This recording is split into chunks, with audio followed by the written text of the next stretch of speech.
So guys, what's up? This is Himit Masan. I hope that you are doing absolutely well. So भाई और बहनों, welcome to the GST Crackers and this is our fourth video. Total 7 videos है अपने और 7 videos में से I think 3 videos अपने already हो चुके हैं. कितने कौन से चैप्टर्स हम लोग ने किए? तो सबसे पहले we did supply, then charge under GST, then we did time of supply, then we did returns under GST, then after that we did input tax credit, and today we are going to do two chapters, that is registration under GST and the second one is going to be your tax invoice debit note credit note. मैंने तुम लोगों को बोला था कि जो ई way bill है वो मैं अलग से कवर करूंगा, पर वो ई वे बिल जो है इसमें ही मैंने कवर कर दिया है.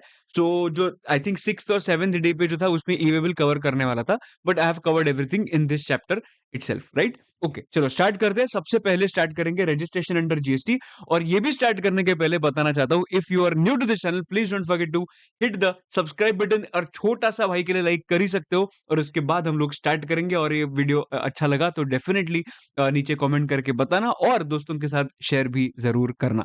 ओके, स्टार्ट करते हैं रजिस्ट्रेशन अंडर जीएसटी. देखो, सबसे पहला question, examine whether the liability to register compulsorily under section 24 arises in each of the independent cases. देखो दोस्तों, ये जो हम लोग अभी नीचे डिस्कस करेंगे ना, वो नीचे डिस्कस जैसे मैंने क्वेश्चन रीड किया ना, क्वेश्चन रीड करने के बाद क्या करोगे तुम लोग? पॉज करोगे. क्या करोगे? पॉज करोगे. पॉज करने के बाद खुद को बताना कि भाई आंसर क्या है. आंसर खुद को बताओ. आंसर खुद को बताने के बाद क्या करो? वापस रिज्यूम करो एंड चेक कि तुम्हारा आंसर करेक्ट है कि करेक्ट नहीं है. एकदम बराबर. ठीक है, चलो स्टार्ट करते हैं. Point number 1, question number 1. देखो, Meenu a supplier in Maharashtra is exclusively engaged in supply of potatoes produced out of cultivation of her own land within Maharashtra and also outside Maharashtra. एक बार फटाफट पॉज करो और बताओ कि इसका आंसर क्या है. मीनू किधर की है? महाराष्ट्र की है.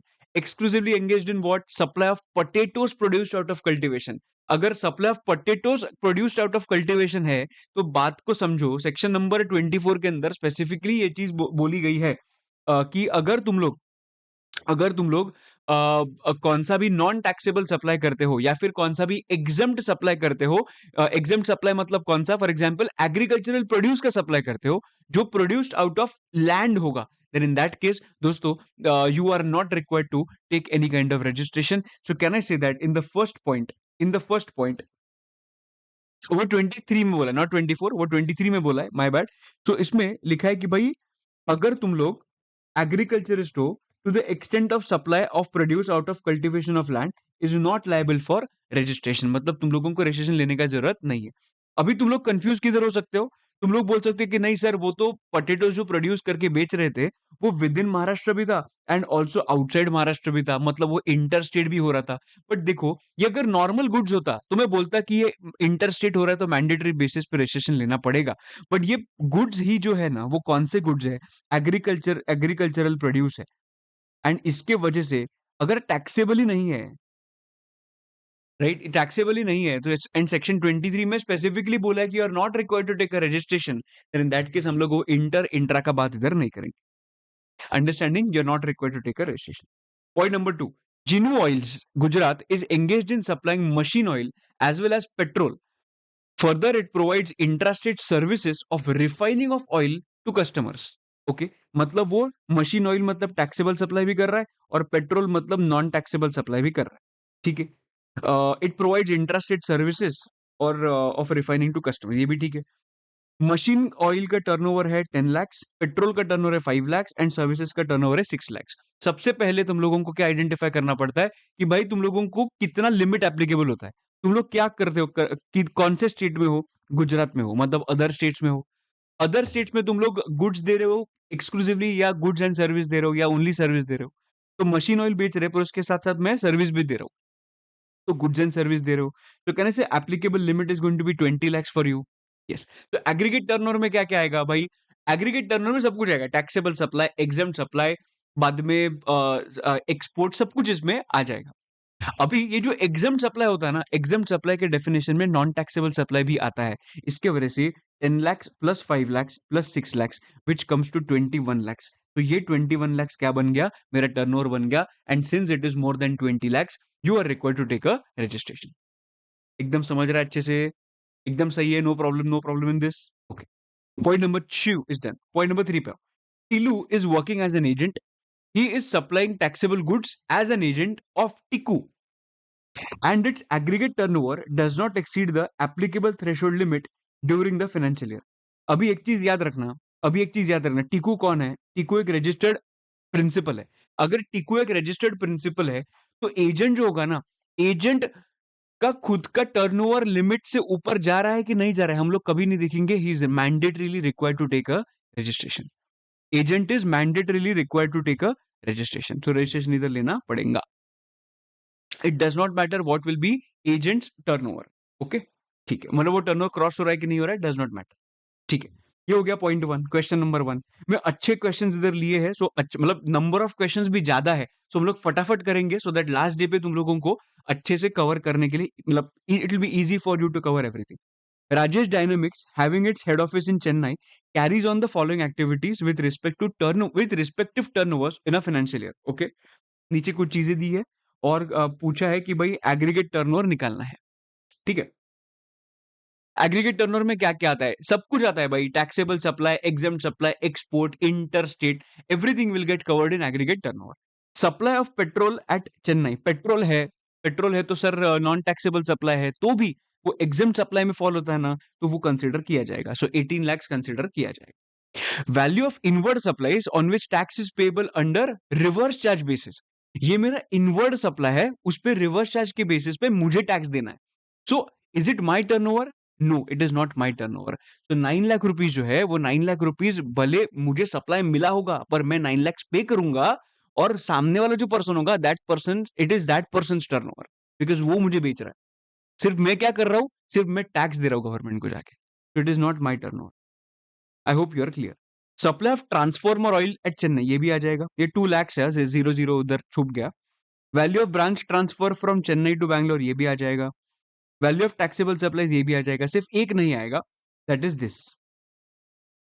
बाकी सब आएगा. So answer is going to be what? 33 lakhs. I hope you are clear. Easy है. बढ़ते आगे. Question number 3, very good question. PBD Private Limited of Gujarat exclusively manufactures and sells product Z, which is exempt from GST by notification issued under relevant GST legislation. ठीक है. The company sells Z only within Gujarat and is not registered under GST laws. Okay, fine. So Gujarat के अंदर ही वो supply करता है और वो exempt supply करता है. So of course उसको रजिस्ट्रेशन लेने का जरूरत नहीं. The turnover of the company in the previous year was 50 lakhs. Last year का turnover कितना था उसका? 50 lakhs था. The company expects the sales to grow by 10%. बात को समझो, भले उसका टर्नओवर का लिमिट 50 lakhs, टर्नओवर 50 lakhs था, वो तो एग्जाम्प्ट ही दे रहा है. वो सप्लाई क्या दे रहा है? एग्जाम्प्ट सप्लाई दे रहा है. तो हम लोगों को रजिस्ट्रेशन लेने का जरूरत है क्या? एक्सक्लूसिवली एग्जाम्प्ट सप्लाई देता होगा तो नॉट रिक्वायर्ड. तो इसके वजह से लास्ट ईयर भले 50 lakhs था, हम लोगों को इसका फर्क ज्यादा नहीं पड़ना चाहिए, because he is exclusively giving exempt supply. Understanding? The company expects the sales to grow by 10% in the current financial year 24-25. Very good, no problem. However, effective 1/1/25, exemption available on Z was withdrawn by the central government and GST at the rate of 5% was imposed thereon. मतलब ये financial year 24-25 था. 24-25 के अंदर मैं बोल सकता हूं कि भाई 1/4/2024 को स्टार्ट हुआ, 31/3/2025 को फाइनेंशियल ईयर एंड होगा. अभी 31 December 24 तक वो एग्जाम्प्ट सप्लाई दे रहा था. Now exemption has been withdrawn, अभी वो टैक्सेबल सप्लाई दे रहा है. बराबर है? Okay, fine. BBD is of the okay, sorry. The turnover of the company for the 9 months ended on 31/12/24 was 42 lakhs. मतलब जो टर्नओवर था ना, वो टर्नओवर कितना था इधर? 42 lakhs था. नाउ जैसे वो टैक्सेबल सप्लाई देगा, हम लोगों को क्या देखना पड़ेगा कि रजिस्ट्रेशन लिमिट कितना है और ये सब. वो किधर का है? गुजरात का है. क्या सप्लाई करता है? वो सप्लाई करता है एक्सक्लूसिवली प्रोडक्ट है, मतलब गुड्स है. सो can I say the turnover limit for him is going to be 40 lakhs everyone. ना हम लोगों को देखना है कि 40 lakhs उसका क्रॉस होता है कि नहीं. द क्वेश्चन कम्स कि 40 lakhs हम लोग किधर से देखेंगे? जब भी से टैक्सेबिलिटी आया तभी से 40 lakhs देखेंगे, या पूरे फाइनेंशियल ईयर का 40 lakhs देखेंगे? याद रखना कभी भी, ये जो 40 lakhs होगा, this 40 lakh rupees you will see from the start of the financial year. तुम्हारा जो टर्नओवर है वो एग्जाम सप्लाई तो टर्नओवर में इंक्लूड करते ही है हम, बराबर। सो एग्जाम्ड टर्नओवर का 42 lakhs आ जाएगा, और तो इसके वजह से उसका ऑलरेडी 40 lakhs कवर हो चुका है, मतलब क्रॉस हो चुका है on the first day on which it became taxable. First day ही उसका टर्नओवर तो क्रॉस हो चुका था, सो इमीडिएटली उसको क्या करना पड़ेगा, रजिस्ट्रेशन के लिए अप्लाई करना पड़ेगा। उसको क्या करना पड़ेगा, रजिस्ट्रेशन के लिए अप्लाई करना पड़ेगा। ओके, देखो, BBD private limited is of the opinion that it is not required to get registered under GST for the current financial year. ऐसा नहीं है, उसको ऑलरेडी जब भी वो टैक्सेबिलिटी हो गया ना, वो गुड्स का एग्जाम्पशन निकाल के टैक्सेबल हो गया, वही दिन पे उसको क्या लेना पड़ेगा, मतलब वही दिन पे वो he is required to take a registration. तो विद इन 30 days वो क्या करेगा, एप्लीकेशन करेगा to make to register himself. Understanding? Perfect. Okay. Examine the above scenario and advise BBD Private Limited whether it needs to get registered under GST or not. GST का registration लेना पड़ेगा. So till December it is not required. December के बाद within 30 days उसको क्या करना पड़ेगा, application करना पड़ेगा. Okay, no problem. Come to question number 4. Examine the following cases and explain with reasons whether the supplier of goods is liable to get registered in GST. Okay. क्या लिखा है उन्होंने कि registration लेना पड़ेगा क्या? Karishma of Himachal Pradesh specified state नहीं है, okay, is exclusively engaged in intrastate taxable supply of readymade suits, मतलब ये गुड्स का बात कर रहे हैं। His turnover in the current financial year from Himachal Pradesh showroom is 25 lakhs. He has 2 more showrooms in Manipur and Sikkim. Okay, एक हिमाचल प्रदेश है, एक मणिपुर है, और एक सिक्किम है। सो हिमाचल प्रदेश का अगर मैंने देखा तो ये स्पेशल स्पेशल कैटेगरी स्टेट नहीं है, पर मणिपुर जो है ना, ये स्पेशल कैटेगरी स्टेट है जिसका लिमिट इज 10 lakhs। तो कह रहे से पूरे पैन के लिए the limit is going to be 10 lakhs। अभी टर्नओवर्स देखो तीनों का ऐड करके 25 plus 15 plus 18, definitely it is crossing 10 lakhs, and that's why Karishma will have to take a registration. बराबर, you first freeze the limit and then you see aggregate turnover कितना है सबका एक साथ। Ankit of Telangana is exclusively engaged in intrastate taxable supply of footwears. His aggregate turnover in the current financial year is 25 lakhs. Okay, Telangana है। So मेरे से जो भी पढ़ा है उनको मालूम होगा, मैंने बोला था संपत करके there is one ये करेक्ट। संपत के अंदर ये जो टी है वो क्या था, Telangana, and the limit is going to be what, 20 lakh. एकदम बराबर, नो प्रॉब्लम। ओके, नाउ इसका टर्नओवर कितना है, 25 lakhs है। सो भले वो इंट्रास्टेट है, भले वो इंट्रास्टेट, इधर 40 lakhs नहीं लगेगा, इधर 20 lakhs ही लगेगा। So he Ankit is required to take a registration. एकदम मस्त का चस्का। आ जाओ क्वेश्चन नंबर सी पे। Akash of Uttar Pradesh is exclusively engaged in intrastate supply of paan masala रे बाबा। His aggregate turnover in the current financial year is 30 lakhs। अभी उत्तर प्रदेश से है, बराबर है, तो अदर स्टेट्स में आ गया।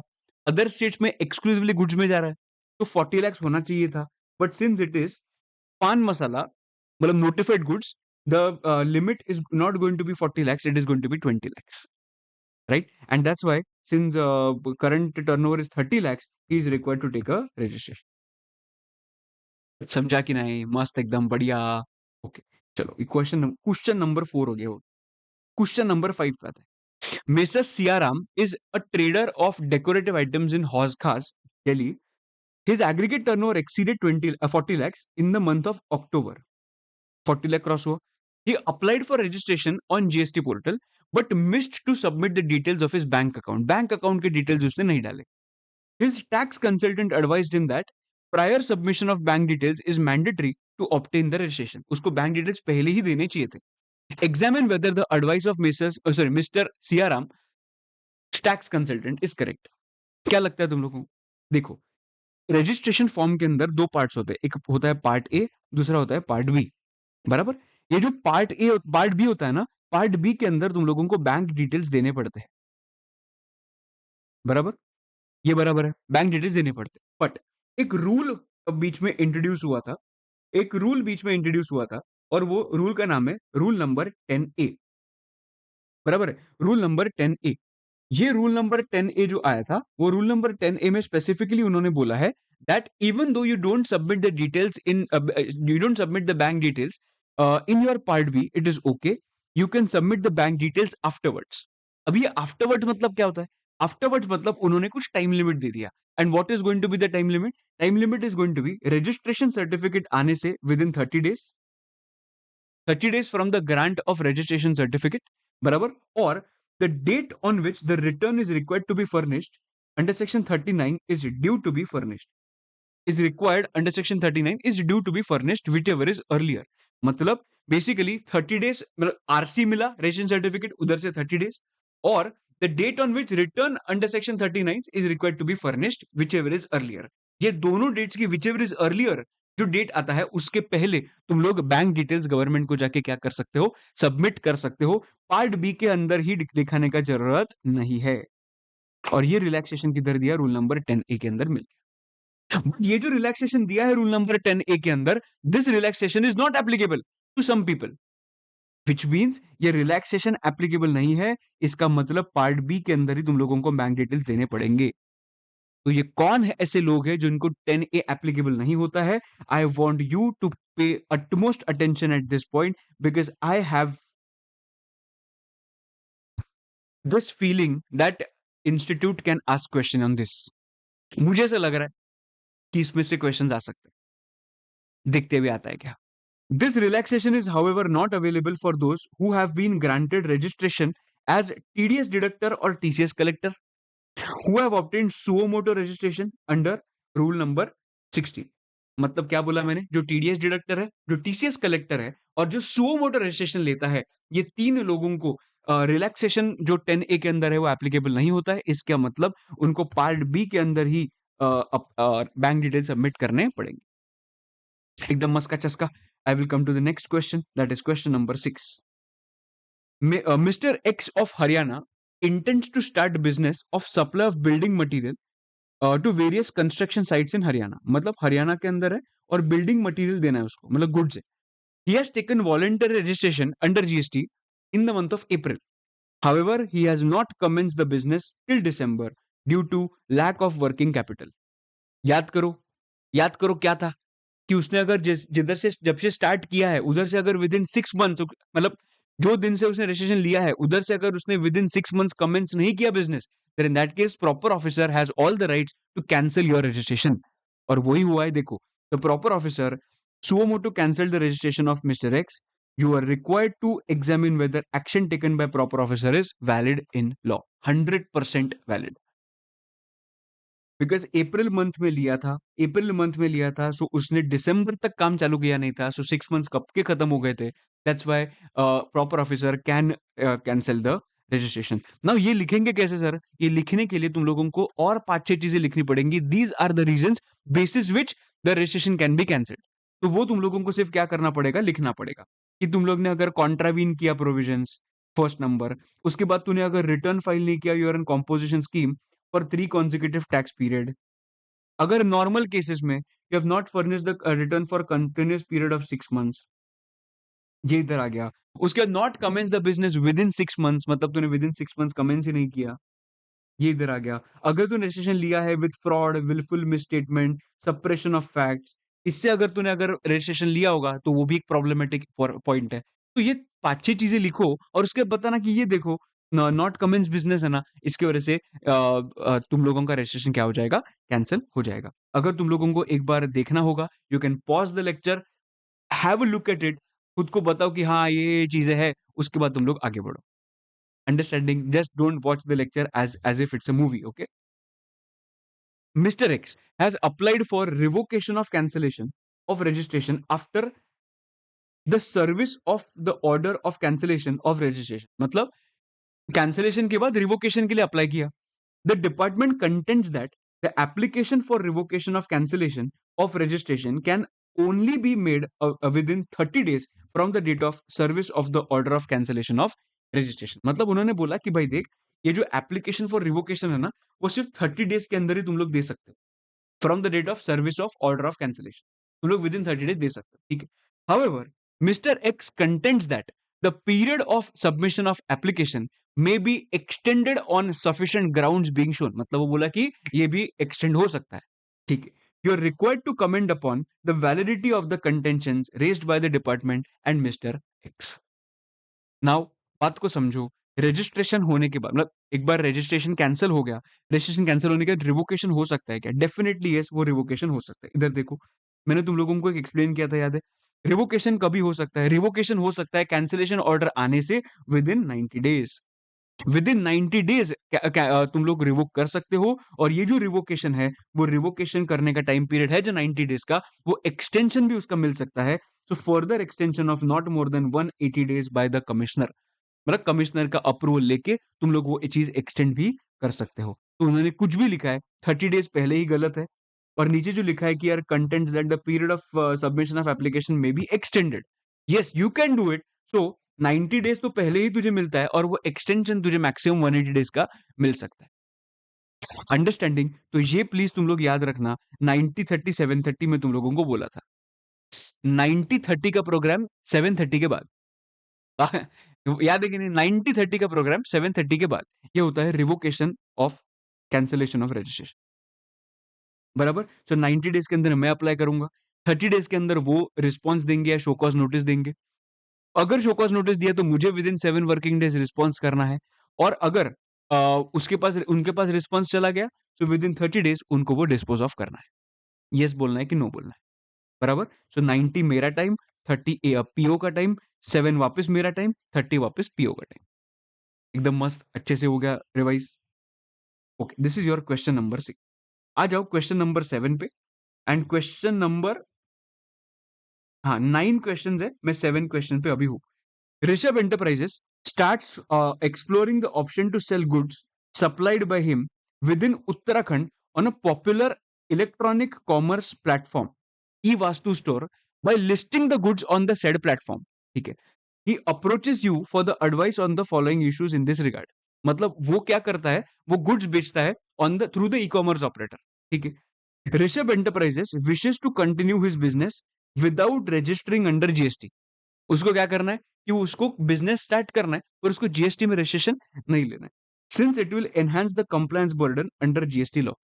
उसके पास ऑप्शन है क्या? Can he supply the goods through e commerce operator without GST registration? कर सकता है क्या? नाउ ये पहले अलाउड ही नहीं था।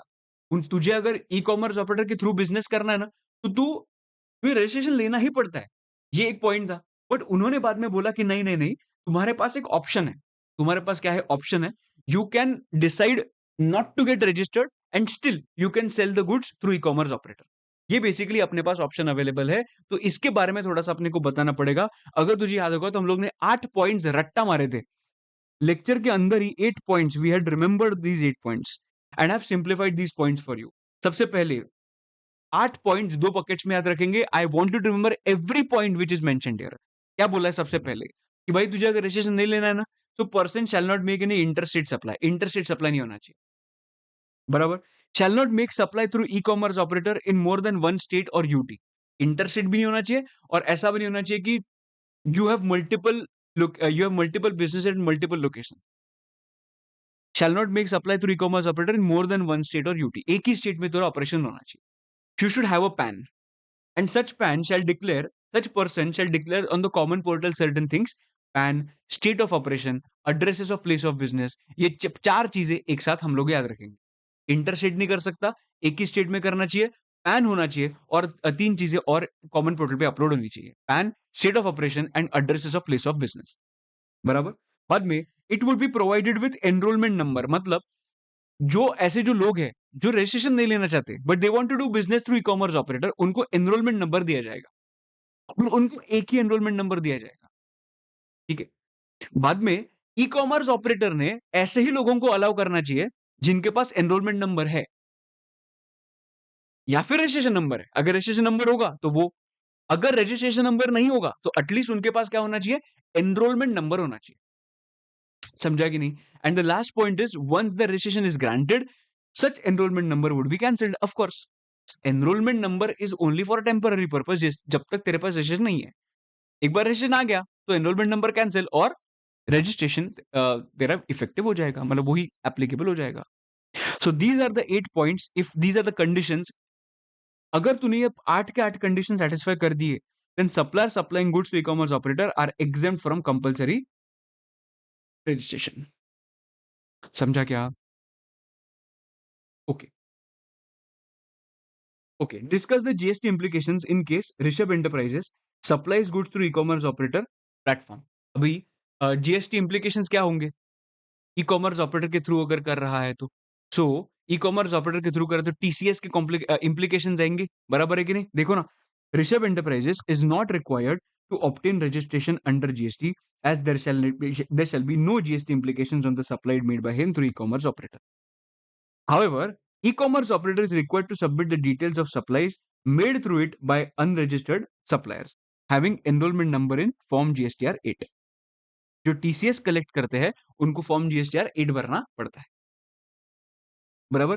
Further, no tax at source shall be collected by e Vastu store for such supplies. क्यों ऐसा? ई वास्तु स्टोर को कुछ भी सप्लाई टीसीएस भरने का जरूरत क्यों नहीं है? बिकॉज टीसीएस कभी लगता है, दोस्तों एक चीज ध्यान रखना, टीसीएस लग सकता था अगर Rishabh enterprise was required to pay the GST to the government, but the Rishabh enterprise has not is not required to take registration. अगर ऋषभ एंटरप्राइज का टीसीएस क्यों लगता है? देखो ना यार, देखो ना, इधर ई कॉमर्स ऑपरेटर है, इधर ऋषभ एंटरप्राइज है, बराबर है। अभी ऋषभ जब भी जीएसटी गवर्नमेंट को पे करेगा, यही गवर्नमेंट को डर है कि भाई ऋषभ गवर्नमेंट को पे करेगा कि नहीं करेगा। इसके वजह से they are asking e commerce operator to collect certain funds and pay to the government on behalf of Rishabh, और इसको ही बोला जाता है टीसीएस। ये टीसीएस क्यों लग रहा है? जब भी ऋषभ गवर्नमेंट को पे करेगा तभी कम पे किया, तो ये गवर्नमेंट को डर है। That's why E commerce operator को बोला भाई तू इससे टीसीएस कलेक्ट करना और टीसीएस बाद में गवर्नमेंट को दे देना, ठीक है। तो मुझे बताओ, अगर ऋषभ का कुछ लायबिलिटी नहीं है गवर्नमेंट को पे करने के लिए, तो do you think TCS collect करने का जरूरत है? नहीं है, बिकॉज गवर्नमेंट को तभी डर ही नहीं है। डर लगेगा when Rishabh is required to pay something to the government. But अगर ऋषभ को ही कुछ जरूरत नहीं है तो टीसीएस कलेक्ट करके क्या करेंगे? अंडरस्टैंडिंग? सो इसके वजह से उन्होंने बोला है कि अगर ऐसा हुआ है तो टैक्स कलेक्टेड एट सोर्स जो है वो कुछ भी जरूरत नहीं है टीसीएस का। अंडरस्टैंडिंग? ठीक है। So this is your point number 7। Come to point number 8। Aadhaar authentication is not required for persons who are already registered under GST. अभी ना ये अच्छा पॉइंट है, थोड़ा सा अलग पॉइंट मैंने ले लिया है इसमें, क्योंकि यूजुअली लोग ये इतना फोकस नहीं करते आधार ऑथेंटिकेशन पे। So Aadhaar authentication is not required for persons who are already registered under GST. Okay. Examine and discuss the correctness of the statement. You are required to elaborate on the relevant legal provisions. तो ऐसा नहीं होता है भाई, जो registered होता है उनको भी आधार ऑथेंटिकेशन करना पड़ेगा। तो given statement is incorrect. Aadhaar authentication has been made mandatory for new registrations as well as for existing registrant, बराबर। तो बात को समझो, उन्होंने बोला है मैनर बताया, देखना, एक रूल नंबर 10B है, prescribes the manner in which other authentication needs to be done by the registered person. Now किसको किसको करना पड़ेगा अदर ऑथेंटिकेशन? अगर पार्टनरशिप फॉर्म होगा तो प्रोपराइटर को करना पड़ेगा, प्रोपराइटरशिप फॉर्म होगा तो प्रोपराइटर को करना पड़ेगा, पार्टनरशिप फॉर्म होगा तो एनी पार्टनर को करना पड़ेगा, एचयूएफ होगा तो कर्ता को करना पड़ेगा, एंड अगर कंपनी होगा तो मैनेजिंग डायरेक्टर को करना पड़ेगा। इतना याद रखा तो भी चलेगा। ट्रस्ट होगा तो trustees, in case of board of trustees, इनको क्या करना पड़ेगा? आधार ऑथेंटिकेशन करना पड़ेगा, बराबर। उसके बाद क्यों करना पड़ता है आधार ऑथेंटिकेशन? तो उसके लिए 3 चीजें मैंने इधर लिख दी है। क्या है? For the purpose of revocation of cancellation. अगर आधार आधार ऑथेंटिकेशन नहीं होगा तो रिवोकेशन नहीं हो सकता, एप्लीकेशन नहीं कर सकते। बाद में अगर तुम लोगों को रिफंड एप्लीकेशन फाइल करना है, ये रिफंड एप्लीकेशन तुम लोगों को फाइनल में समझेगा, बट ठीक है, अगर तुम लोगों को रिफंड एप्लीकेशन सबमिट करना है उसके लिए आधार ऑथेंटिकेशन लगता है। And refund of IGST for the goods exported. जब भी तुम लोग गुड्स एक्सपोर्ट करते हो तभी जो भी तुम लोग ने जीएसटी ऑलरेडी पे किया है परचेज के टाइम पे, उसका तुम लोगों को क्या मिलता है? क्या मिलता है? और ओके, परचेस के टाइम पे, या फिर मैं ऐसे बोल सकता हूँ कि जब कभी-कभी क्या होता है ना, कुछ-कुछ ये फाइनल में समझेगा, गुड्स एक्सपोर्ट करता हूँ मैं, एक्सपोर्ट करने के बाद उस पे आईजीएसटी पे करता हूँ, और ये आईजीएसटी का मुझे बाद में क्या मिल जाता है? रिफंड मिल जाता है। तो ये जो रिफंड भरना है, रिफंड मिलता है, उस वो अगर मिलना है होगा, देन इन दैट केस आपको आधार ऑथेंटिकेशन करना पड़ेगा। बट तुम्हारे एग्जाम के लिए व्हाट इज रेलेवेंट? मेरे हिसाब से this must be relevant for you. Understanding? समझा क्या? ओके, सो किसको-किसको करना पड़ता है आधार ऑथेंटिकेशन? फर्म होगा तो प्रोप्राइटर, पार्टनर, कर्ता, मैनेजिंग डायरेक्टर उनको करना पड़ेगा। लाइक ये सब एक बार से पढ़ के रखना, ये जो चीज़ दी है वो। ओके, उसके बाद इफ आधार कभी-कभी क्या होता है ना, कभी-कभी लोगों को आधार नंबर नहीं दिया जाता है।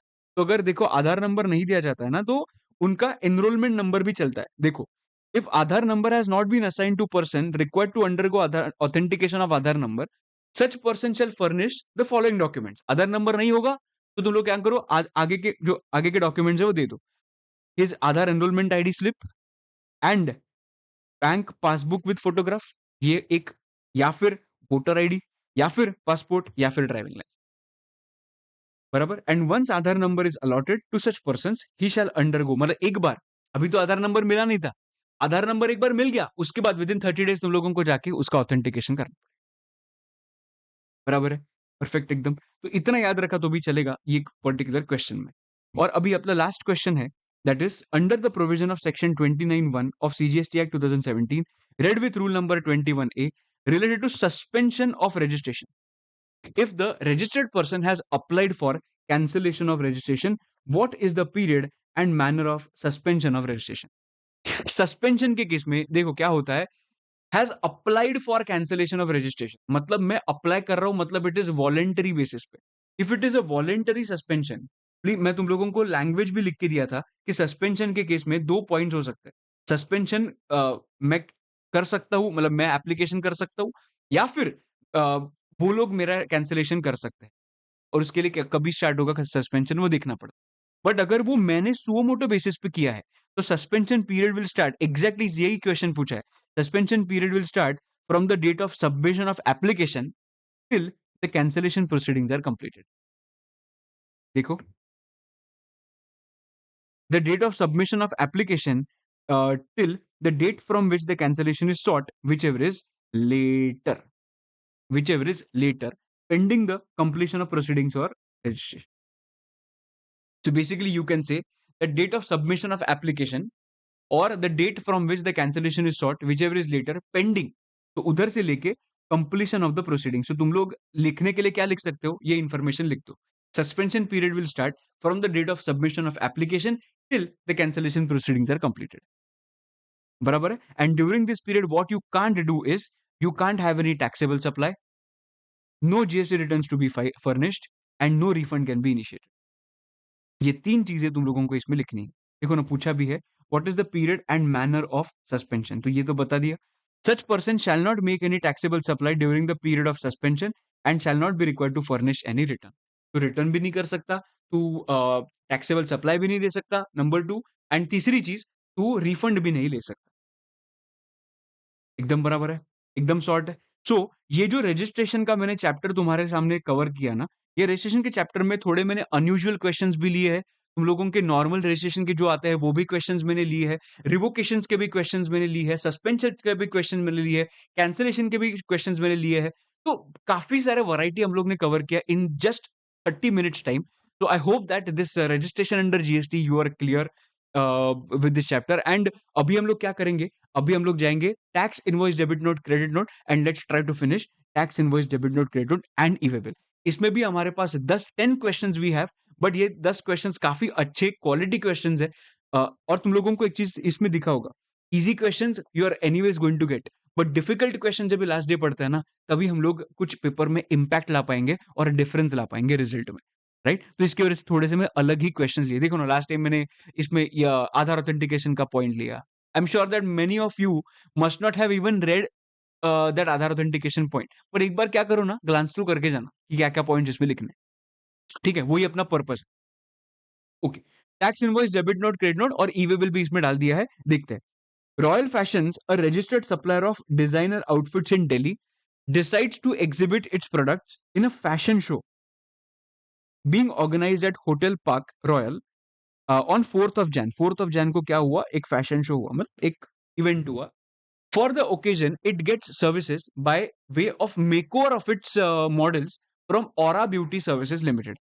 मतलब ये Aura Beauty Services एक सप्लायर हो गया, किसको सर्विस दिया, रॉयल फैशंस को सर्विस दिया, तो ये रेसिपिएंट हो गया और ऑरा ब्यूटी सप्लायर हो गया। ठीक है, Ashok Vihar on 4th Jan, for which consideration of 5 lakhs, that is excluding GST, has been charged. Okay. Aura Beauty Services Limited issued a duly signed tax invoice on 10th of February. 10th Feb को उसने duly signed tax invoice issue किया. Answer the following questions. Examine whether the tax invoice has been issued within the time limit prescribed under law. Time limit क्या है tax issue invoice करने का? ये goods है कि सर्विस है? ये सर्विस है. सर्विस अगर होंगे तो usually within 30 days from the date of provision of service तुम लोगों को इनवॉइस इशू करना पड़ता है. सर्विस कभी दिया था? कहने से 4th of January. 4th of Jain से लेके 4th जैन छोड़ के 30 days कभी कंप्लीट होते देखो. सो जैन का अगर देखा तो till 10th of Jan 6 days and 21 days of another Jan, so 27 days of Jan इधर आ गए और 3 दिन बाकी है. सो 1 2 3 मतलब 3rd of Feb के पहले, ऑन और before 3rd of Feb you should issue the invoice. Invoice कभी इशू हुआ है? 10th of Feb को हुआ है, which means invoice has not been issued within the time limit. Understanding? Okay, ठीक है. Tax consultant of Royal Fashions Limited, Royal Fashions, sorry, objected to the tax invoice raised, suggesting that टिप्पणियां, विशेष टिप्पणियां है उसकी, किसकी? रॉयल फैशंस की. That amount of tax charge in respect of taxable supply should be shown separately in the tax invoice raised by Aura Beauty Services. उसने क्या किया? ऐसा ही 590 का इनवॉइस रेज कर दिया, लमसम अमाउंट डाल दिया, और वो लोग सामने वाले क्या बोल रहे हैं? नहीं नहीं नहीं, टैक्स इनवॉइस में टैक्स अमाउंट सेपरेटली होना चाहिए. However, Aura Beauty Services Limited contended that there is no mandatory requirement of showing tax component separately in the invoice. ये भाई बोल रहा है कि ऐसा कुछ जरूरत नहीं है, कुछ भी बात करता है रे. You are required to examine the validity of the objection raised by the tax consultant of Royal Fashions. बराबर ना? बराबर तो बोल रहा है टैक्स कंसल्टेंट. वो टैक्स कंसल्टेंट बराबर बोल रहा है कि tax invoice needs to be shown separately, tax amount needs to be shown separately in the tax invoice. तो ये टैक्स इनवॉइस नहीं, तुम लोग जब एक आंसर लिखोगे ना, मैंने हाईलाइट किया वो भी लिखना. टैक्स इनवॉइस के अंदर तो अलग से सेपरेटली लिखना ही है, बट अलोंग विद दैट ये भी चीजें लिखना. To pay tax shall prominently indicate in all the documents relating to the assessment, tax invoice, other like documents. ये सब में तुम लोग ने अलग से दिखाना चाहिए. Relating to assessment, tax invoice and other like documents. बराबर है? तो amount of tax charge in respect of taxable goods और services shall form part of the price at which the supply is made. मतलब ये prominently अलग से दिखना चाहिए. समझा कि नहीं? सो ये जो ऑब्जेक्शन रेज किया था इज एब्सोल्युटली वैलिड. बराबर है? Come to question number 2. Luv and Kush private limited of Meghalaya engaged in the supply of gift items and repair service. Gift items and repair service. Okay. Provide you the following details. इधर का है? मेघालय का है. ठीक है. कुछ इंफॉर्मेशन दिया है. कमेंसमेंट कभी हुआ, टर्नओवर एक्सीड कभी हुआ 10 लाख, 20 लाख कभी एक्सीड हुआ, एप्लीकेशन फॉर रजिस्ट्रेशन कभी हुआ, registration certificate granted on which date. The company seeks your advice as to how it should raise revised tax invoice for the supplies made. Revise tax invoice क्या होता है? जब से तुम्हारा effective date of registration है, उधर से लेकर रजिस्ट्रेशन सर्टिफिकेट मिलने तक, what ever will be the period, if there is any, वो पीरियड के अंदर तुम लोगों को टेम्पररी इनवॉइस देना पड़ता है. बराबर है? और टेम्पररी इनवॉइस देने के बाद जैसे तुम्हारा रजिस्ट्रेशन सर्टिफिकेट आ जाएगा, उधर से विद इन 1 मंथ तुम लोगों को रिवाइज टैक्स इनवॉइस देना पड़ता है.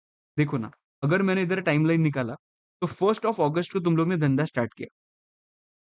बराबर? उसके बाद मेरे लिए लिमिट कितना एप्लीकेबल होता है? मेघालय में हूं मैं, मेघालय में हूं मैं. What is the limit applicable? Is it 10 lakhs? No, it is going to be 20 lakhs.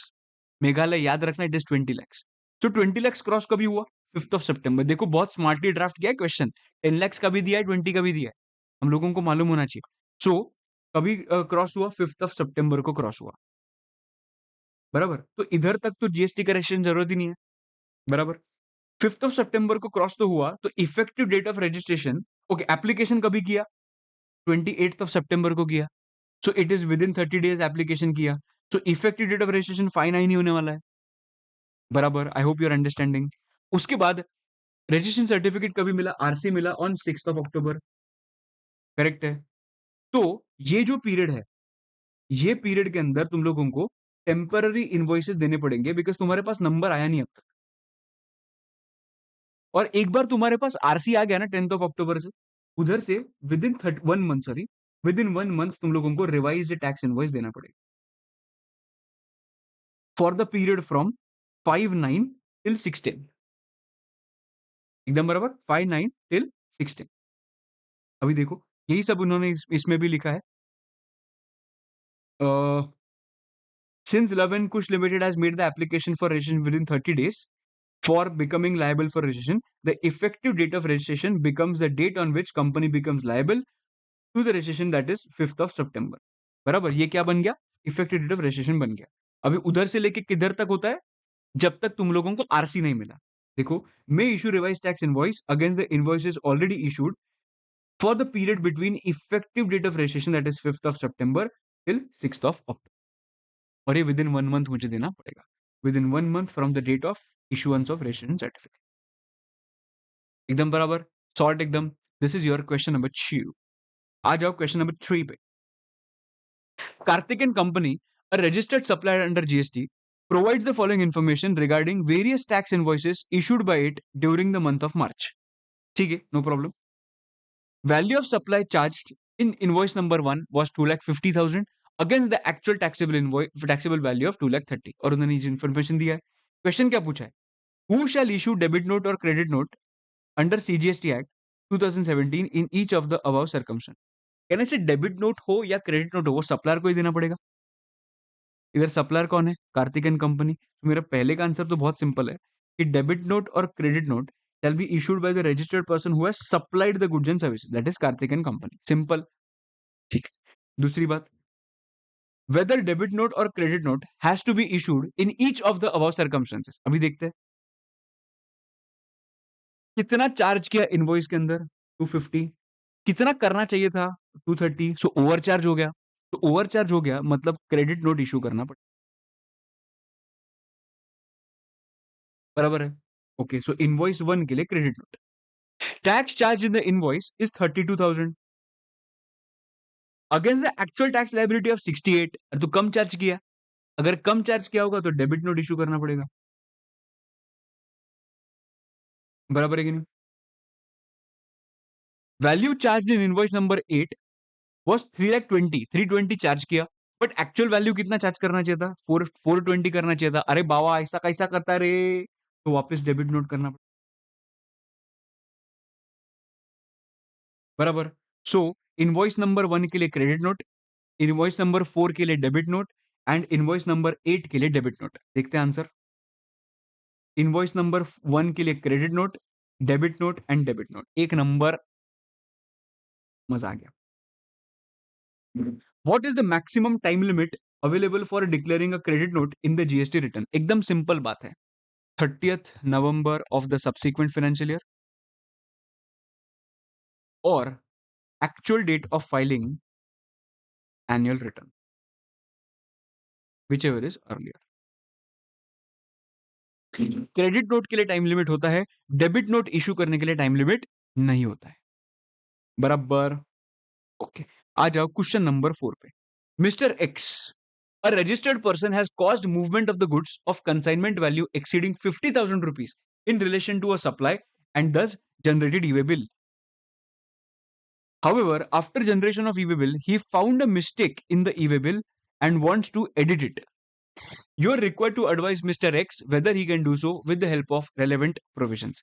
कभी भी एक चीज याद रखना, ई वे बिल जो होता है ना, वो कभी भी एडिट नहीं हो सकता, वो कभी भी एडिट नहीं हो सकता और रिवाइज भी नहीं हो सकता।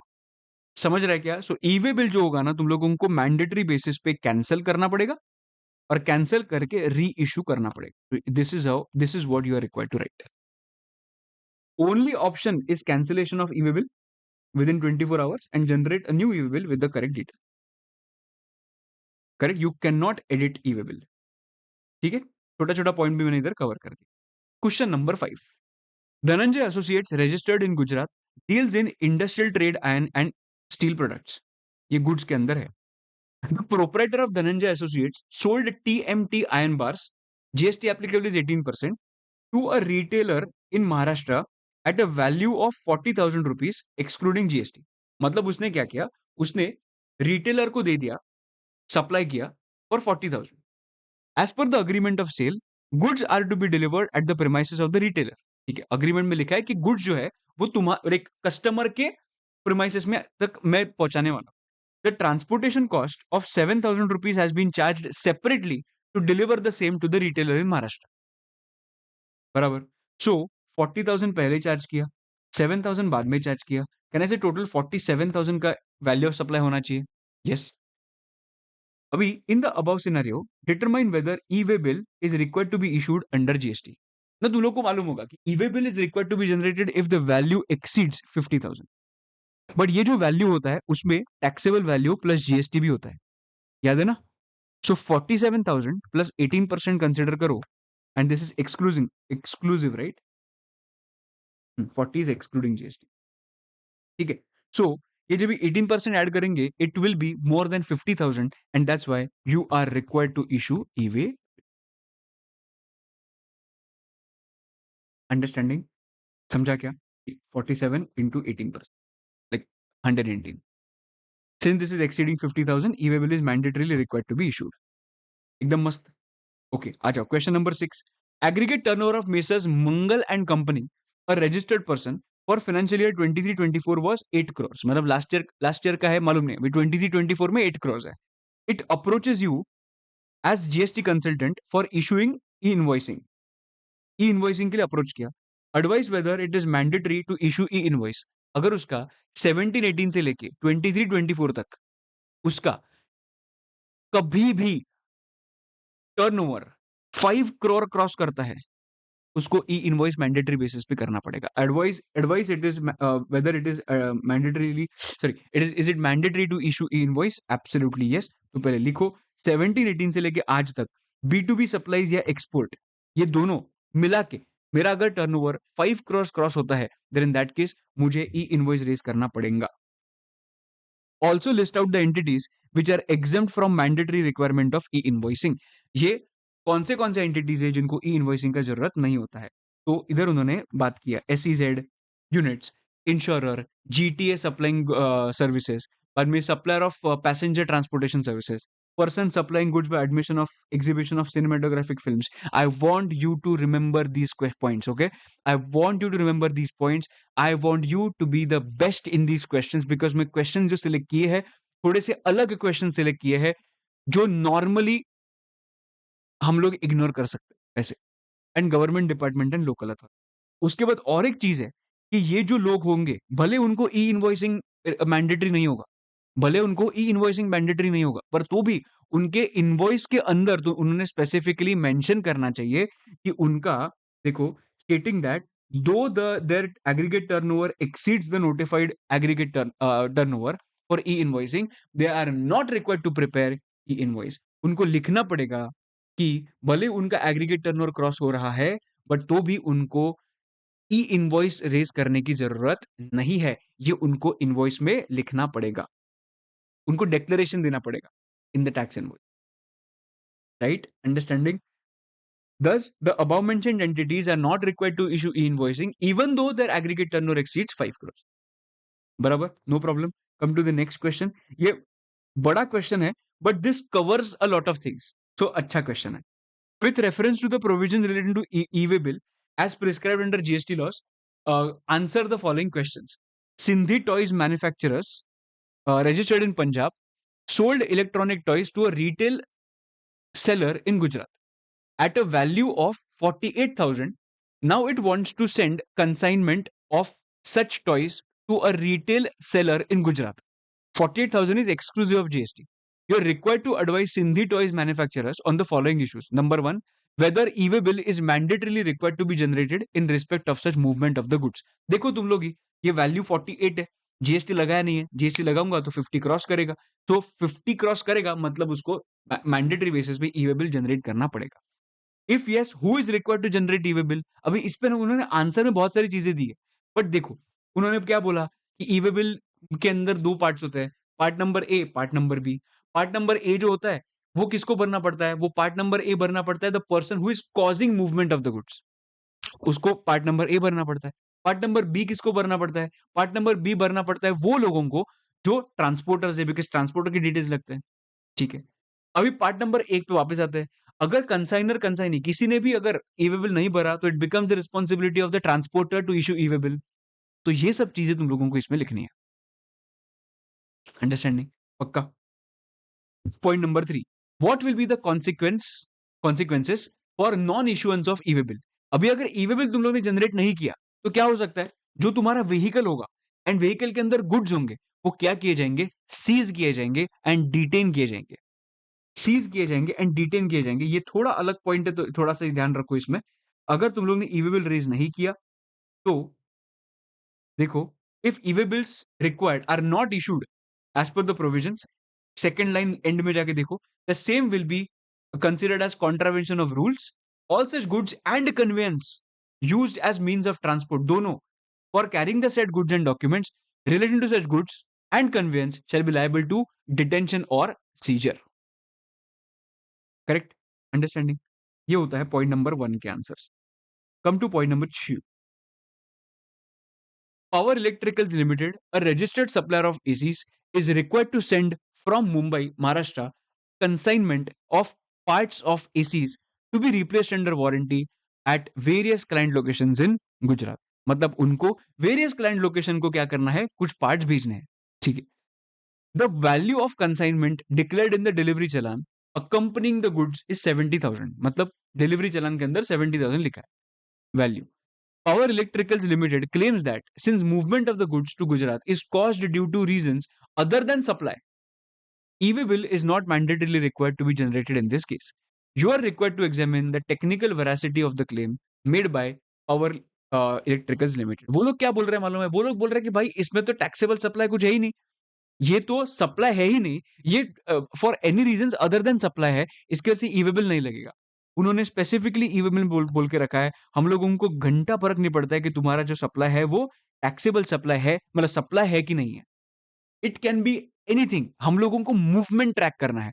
सप्लाई होंगे, टैक्सेबल सप्लाई वाले गुड्स उनका ही मूवमेंट, ऐसा नहीं बोला उन्होंने, उनको बोला मूवमेंट ट्रैक करना है। मूवमेंट कैन बी सी 1 2 3 देखो, it's in relation to supply for reasons other than supply due to inward supply from an unregistered person shall generate electronic e-way bill before commencement of such movements. ये पूरा पढ़ते क्या? The goods to be moved to another state for replacement under warranty is not a supply. ठीक है, supply नहीं है, चलो ये तो मान लिया कि अनदर स्टेट को जो रिप्लेसमेंट करने के लिए गुड्स भेजे गए वारंटी के अंदर है, तो ये सप्लाई नहीं मानेंगे, बिकॉज पहले ही तुम लोग ने जीएसटी उस पर ले लिया था, बिकॉज वारंटी के अंदर में सिर्फ रिप्लेस कर रहे हो गुड्स, उसके लिए चार्ज नहीं करो, चार्ज पहले ही हो चुका है, तभी मैंने जीएसटी भर दिया था। Understanding? However, this rule stipulates that every registered person who causes movement of the goods of consignment value exceeding 50,000 in relation to supply for reasons other than supply, ऐसा बराबर। तो ये क्लैरिफिकेशन भी आ गया, एफएक्यूज में भी लिखा है कि भले तुम्हारा कॉस्ट, मतलब the movement has been caused due to reasons other than supply, still we will be required to issue e-way bill if the value is in excess of 50,000। तो क्लेम जो है वो करेक्ट नहीं है इसमें। पॉइंट नंबर 3 पे आते हैं। Beauty cosmetics limited has multiple wholesale outlets of cosmetic production Mumbai, Maharashtra, ठीक है। It receives order for cosmetics worth 120, क्या बात है भाई, 1,20,000 का उसको कॉस्मेटिक का ऑर्डर आ गया from Prasanna who is the owner of retail cosmetic store in Delhi. While checking the stock, it is found that the order worth 55,000 can be fulfilled from the company's Dadar store and remaining goods worth 65,000 can be sent from its Malad store. मतलब उन्होंने बोला कि भाई भले मेरे पास consignment आ गया था, order आ गया था, बट ऑर्डर फुलफिल करने के लिए मेरे पास एक ही स्टोर में गुड्स नहीं है। मेरे पास दादर के स्टोर में, मुंबई के एक दादर करके एक प्लेस है, वो स्टोर में 55,000 का स्टॉक है और 65,000 का स्टॉक मलाड करके there is one more store in Mumbai, उधर दूसरा स्टॉक है। Both the stores are instructed to issue separate invoices for the goods sent to Prasanna. The goods are transported to Prasanna in Delhi in a single conveyance, मतलब conveyance same ही रखा। तो basically भले, मतलब दादर का और मलाड का दोनों के ऑफिस के गुड्स जो है वो एक ही इसमें से गए, इसमें से एक ही ट्रक में से गए थे, बराबर? तो you are required to advise beauty cosmetics limited with regard to issuance of ई-बिल्स।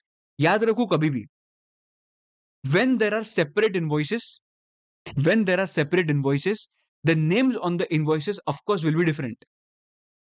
So consequently e-way bills will also be different. जितने नंबर ऑफ इनवॉइसेस होंगे उतने number of e-way bills generate होंगे, ये चीज याद रखना। जितने नंबर ऑफ इनवॉइसेस होंगे उतने number of e-way bills generate होंगे, ये चीज याद रखना। समझा क्या? ये किधर लिखा है देखो, beauty cosmetics would be required to prepare two separate e-way bills since each invoice value exceeds 50,000। देखो ना, इनवॉइस सबसे पहले 55,000 का है, थर्ड लास्ट लाइन देखो, this and the second invoice is of 65,000। तो इसके वजह से दोनों के अलग अलग इनवॉइसेस है, तो दोनों के अलग अलग ई-वे बिल्स रेज करने पड़ेंगे। देखो एफएक्यूज भी है ई-वे बिल का, जो सीबीआईसी ने क्लैरिफाई किया है, if multiple invoices are issued by the supplier by to one recipient, that is for movement of goods from more than one invoices of the same consignor and consignee, multiple e-way bills have to be generated। तुम लोग combine नहीं कर सकते, invoice combine नहीं कर सकते। In other words, for each invoice one e-way bill has to be generated irrespective of the fact whether whether same or different consignors or consignees are involved। Understanding? So multiple invoices cannot be clubbed in to generate one e-way bill। You cannot club to make one e-way bill। However, after generating these e-way bills, मतलब अलग अलग e-way bill generate तो हो गए, उसके बाद तुम लोग ट्रांसपोर्टेशन पर्पस के लिए one consolidated e-way bill prepare कर सकते हो, only for transportation purpose. Understanding? So that the transporter is not required to carry multiple e-way bills. वो क्या कर सकता है, उसका एक सिंगल ई-वे बिल बना सकता है which will have information of multiple e-way bills. बराबर? Consolidation of e way bill is not possible. You have to issue e-way bill separately, but once those e way bills are issued separately, तुम लोगों को तुम लोग क्या कर सकते हो, वो सब ई-वे बिल्स का एक कंसोलिडेटेड डॉक्यूमेंट बना सकते हो for transportation purpose if the goods are going in one vehicle. Understanding? Perfect. उसका सेम क्वेश्चन है एक्चुअली, ये जो क्वेश्चन है ना, question number 8, this is the same question of this. मतलब मल्टीपल अगर इनवॉइसेस होंगे तो मल्टीपल ई-वे बिल्स लगेंगे। तो ये सेम क्वेश्चन है, तुम लोग एक बार ये पढ़ लेना, क्वेश्चन नंबर 8 एकदम सेम टू सेम है।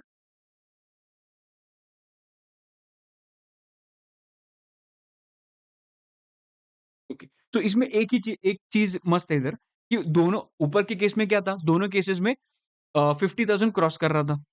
अभी इसमें क्या हो रहा है देखो, इसमें 3 इनवॉइसेस रेज किए, 43,000, 45,000 एंड 52,000, बराबर? एंड ये जो है वो विदाउट एक्सक्लूसिव ऑफ जीएसटी है।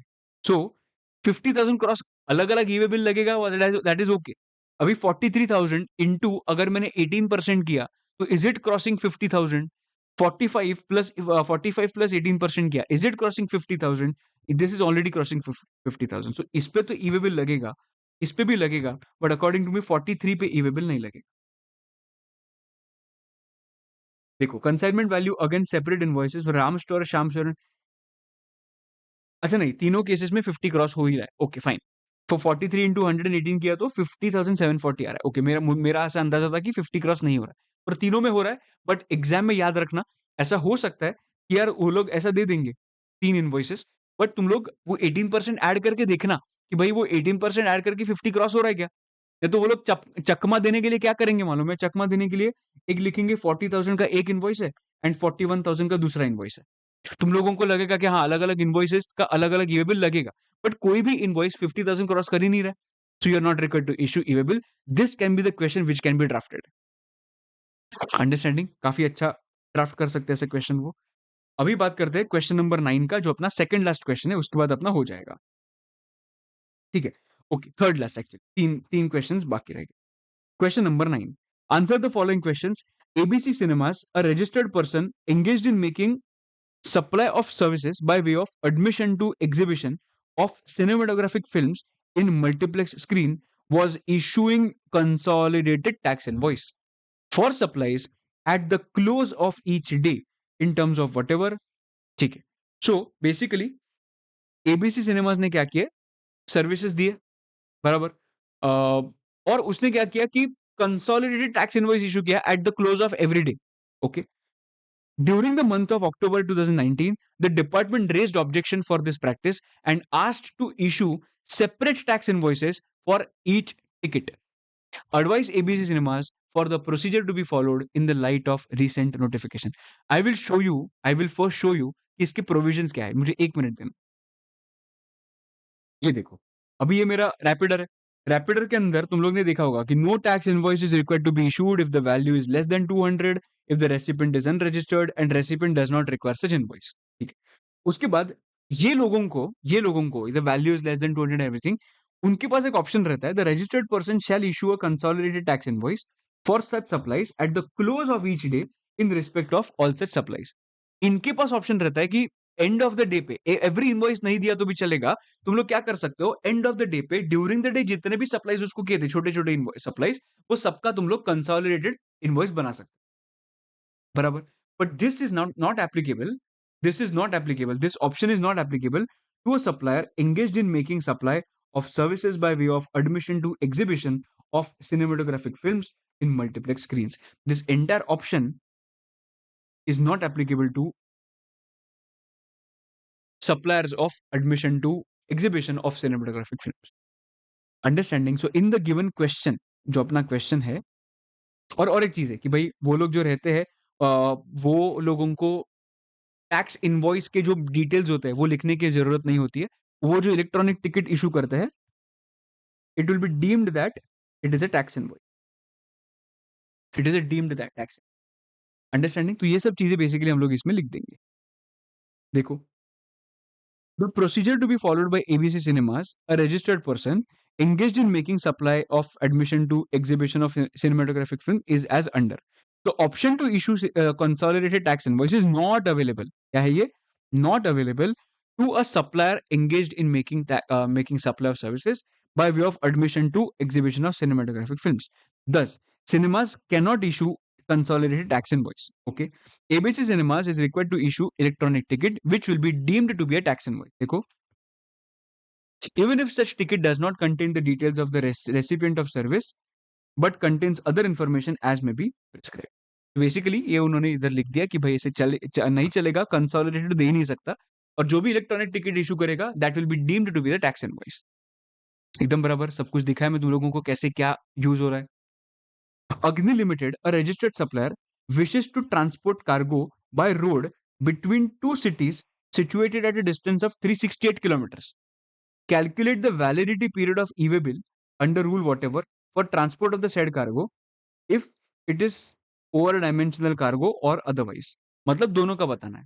अगर ये नॉर्मल कार्गो होगा तो 200 किलोमीटर्स पर डे का रेंज मिलता है, पर डे का वैलिडिटी मिलता है. और अगर ये ओवर डायमेंशनल कार्गो होगा तो 20 किलोमीटर पर डे का वैलिडिटी मिलता है. सो एक दिन के अंदर 200 किलोमीटर्स फॉर वन डे और part there of.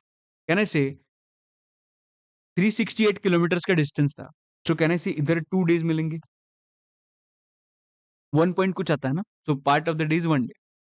Okay. And इसके बाद ये 20 किलोमीटर्स के लिए कितना होगा देखते ना नीचे. इधर इधर 2 डेज मिलेंगे और इधर कितना आएगा, टोटल 19 डेज आएंगे. एकदम बेसिक चीज क्या करने का मालूम है, जो भी आंसर होगा 368 क्या है इधर, 368 अपॉन 20, इधर करने का 368 अपॉन 200. जो भी पॉइंट में आंसर आएगा अपर राउंड ऑफ कर देने का. बराबर. परफेक्ट एकदम. ये भी कुछ 18 पॉइंट कुछ आता होगा, 18 पॉइंट कुछ आता होगा, तो ये अपर राउंड ऑफ करके 19 आ गया, ये भी 2 आ गया. सिंपल है. ओके. छोटे छोटे पॉइंट्स है.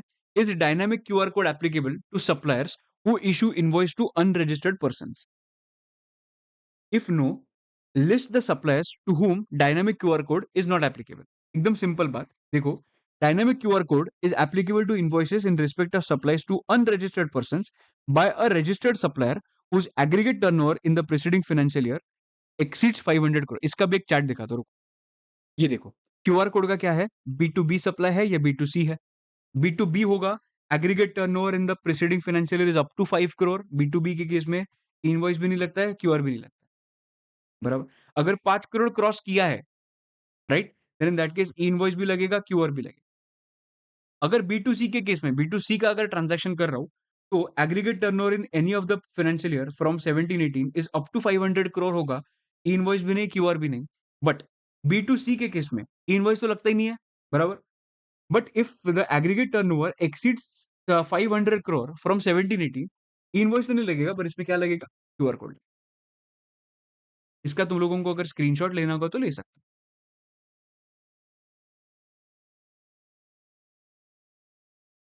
हो। थोड़ा सा पोज किया मैं, ठीक है। ओके, ये देखो लिखा है, in respect of supplies to unregistered persons by registered supplier if the aggregate turnover in any of the preceding financial year exceeds 500 crore। ये सेम चीज इधर लिखी है। Basically they are talking about this. Easy. Okay, second question, what is e invoicing? ठीक है, basically ई invoicing क्या होता है इसके बारे में हम लोगों को सिर्फ लिखना है। E invoicing is reporting of business to business invoices to GST system for certain notified category of tax. ये पढ़ना अच्छे से, किसी थियोरी पॉइंट है, B2B के लिए लगता है।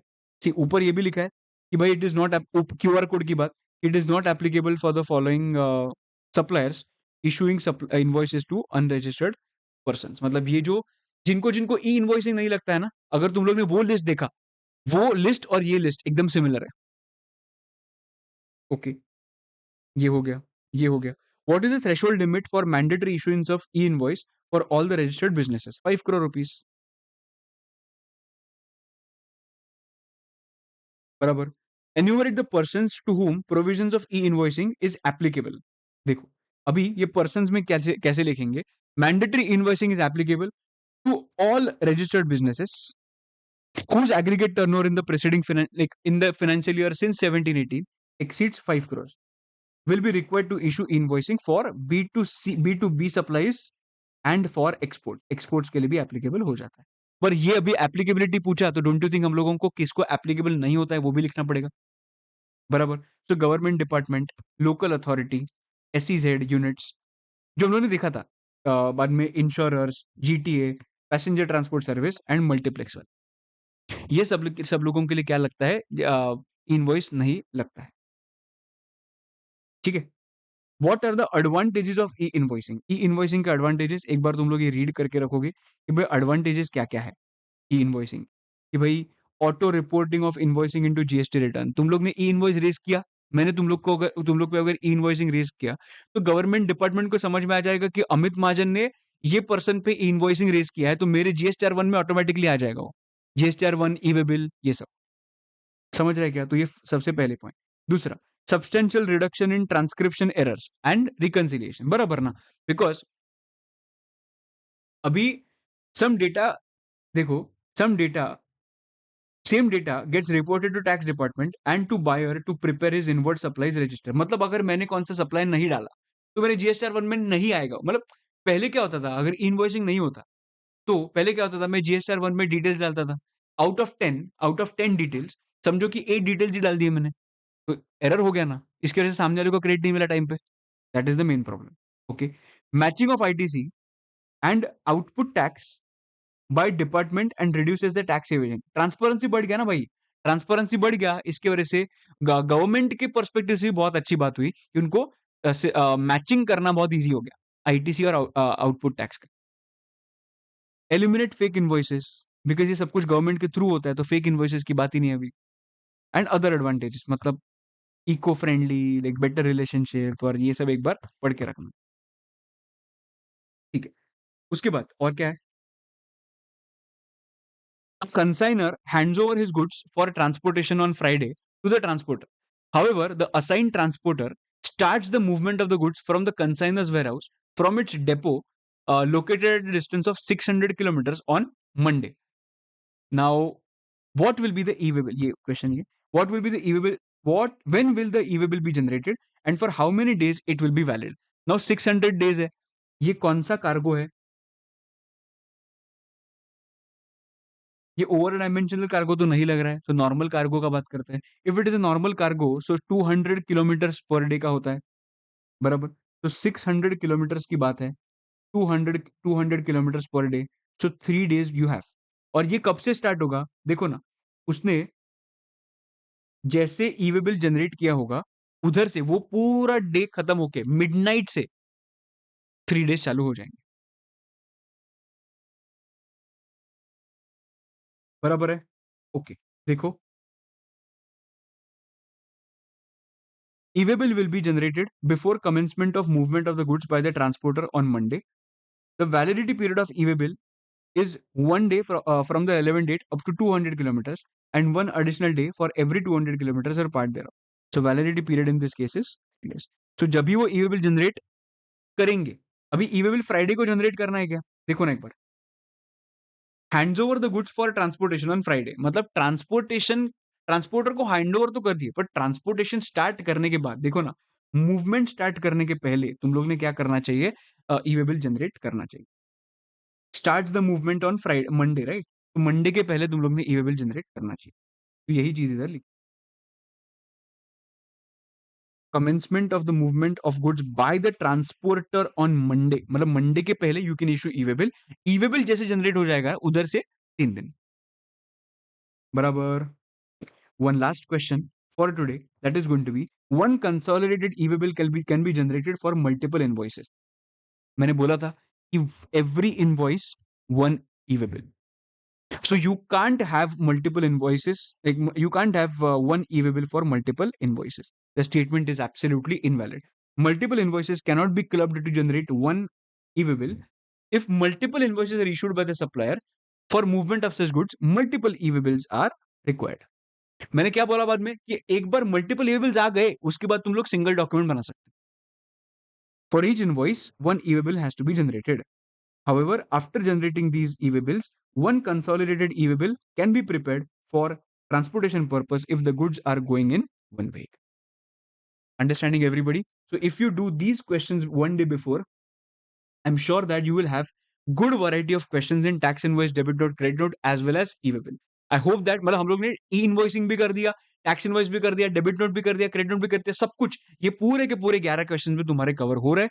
ये क्वेश्चंस प्लीज इग्नोर मत करके जाना, because these questions are the game changers and उसमें से सीधे सीधे उठ के भी क्वेश्चंस आ सकते हैं।